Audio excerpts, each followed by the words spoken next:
Prabu Kertanegara naik pitam.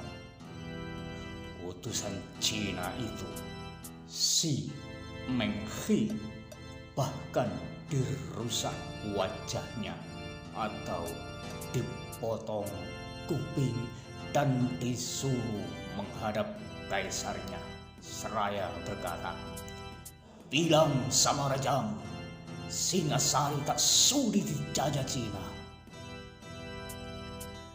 Keberanian Kertanegara bukan sembarangan. Dia ketakutan sebenarnya. Bayangkan, Mongol yang sudah menguasai 3/4 dunia, apalah artinya Jawa yang biasa dikatakan negeri selalu becek ini karena sering hujan. Oleh karenanya, Kertanegara melakukan ekspansi kekuatan ke seluruh Nusantara, khususnya menggalang kekuatan politik di sebelah barat Nusantara ke Kerajaan Melayu, menghabiskan sisa-sisa Sriwijaya, Campa, dan sebagainya. Gerakan ini dikenal dengan Ekspedisi Pamalayu.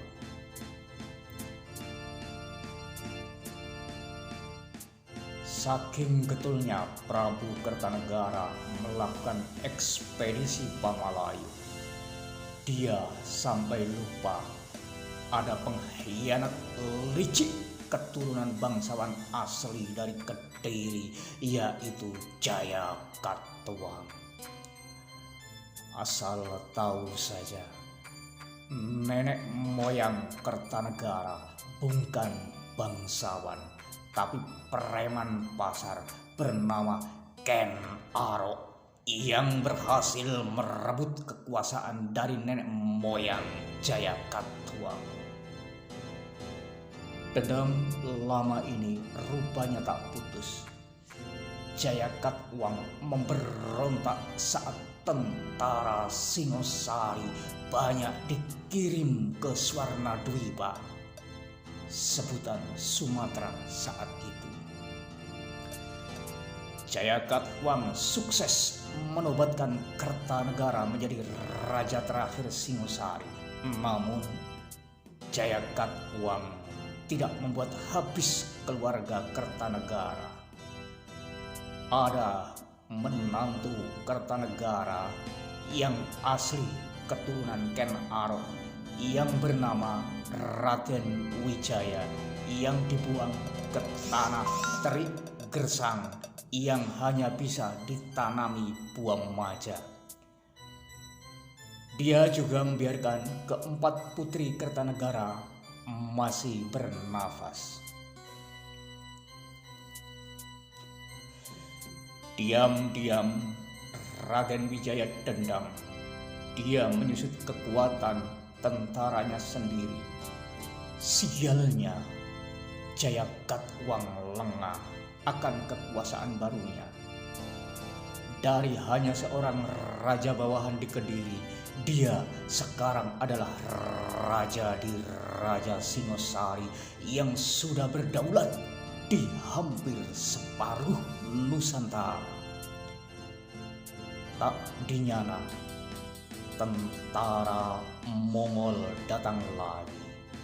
Tujuannya ingin menggantung Raja Jawa, pokoknya Raja Jawa.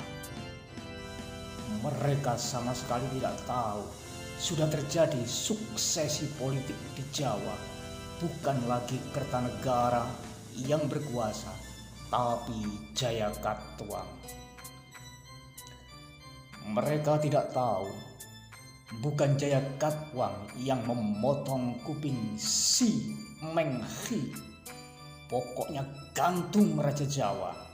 Dengan begitu Jawa takluk ke Cungkuo.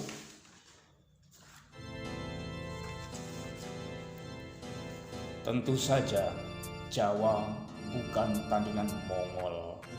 Apalagi kemudian Raden Wijaya yang berani dan cerdik luar biasa merasa ada peluang untuk menjaga kedaulatan Jawa dari raja lemah seperti Jayakatwang. Raden Wijaya membonceng tentara Mongol yang mencari Raja Jawa. Dalam sekejap, pertempuran tak bisa dihindari dengan hasil yang jelas. Jawa kalah telak dari Mongol. Mongol membawa Jayakatwang ke Laut Jawa. Di sana, Raja Malang itu digantung.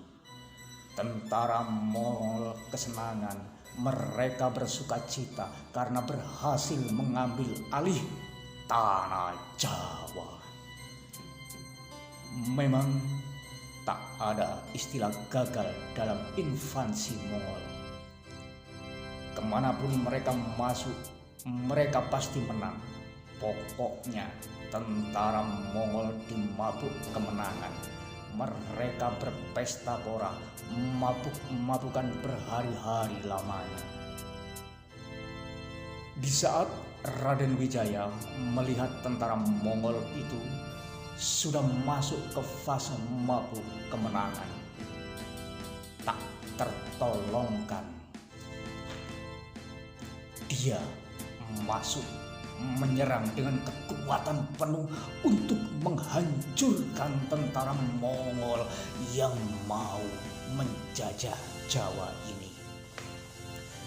Dengan kekuatan yang sebenarnya tak seberapa, tapi dimenangkan penguasaan wilayah, otak pemimpin yang tak ada duanya, musuh yang sedang terbuai, maka terbunuhlah tentara-tentara Mongol.